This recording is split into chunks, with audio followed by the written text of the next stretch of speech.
အားလုံးပဲမင်္ဂလာပါဒုတိယ calculation page admin ဆရာကောင်းမှကြိုဆိုပါတယ်ကဲ10ရက်3လ2025အတွက်1ချိန်ဆရာရဲ့1ချိန်ကတော့6လေးဖြစ်ပါတယ်ဒီတစ်ပတ်ထူးတင်ခွက်ဆရာပေးမဲ့ထူးတင်ခွက်တွေကတော့90 40 41 5 9နှစ်95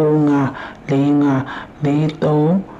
98 4ခုဖြစ်ပါတယ်အထူးတင်ခွက်6ခွက်ပါဒီတစ်ပတ်တော့ဆရာအထူးစီစဉ်နေနဲ့1ချင်းကိုမှဆရာတိုက်တဲ့တင်ခွက်6ခွက်ကိုပေးထားပါတယ်မိတ်ဆွေတွေအတွက်ထူးရှယ်ပေးထားပါတယ်မိတ်ဆွေတွေဒီထက်မကတိုးပေါက်ပါစေပြီးတော့တစ်ပတ်လုံးထိုးရမှာတစ်ပတ်လုံး1ချင်းတွေကတစ်ပတ်လုံးထိုးရမှာဒုတိယတစ်ပတ်လုံးထပ်မှာဖြစ်တဲ့အတွက်မိတ်ဆွေတွေလောကြည့်ပြီးတော့မအိုးပါနဲ့စာတိုးပဲထိုးပါစီမီစီကန်ကိုလိုက်နာပါပေါ်တာတို့မိမိတို့အတိုင်းအတိုင်းစာတိုးပဲလိုက်ပါခင်ဗျာကဲကျွန်တော်ရဲ့ channel လေးကိုလည်း subscribe လုပ်ကြပေးကြပါဦးလို့ညတာရက်ခံပါတယ်ဗျာအားလုံးကိုကျေးဇူးတင်ပါတယ်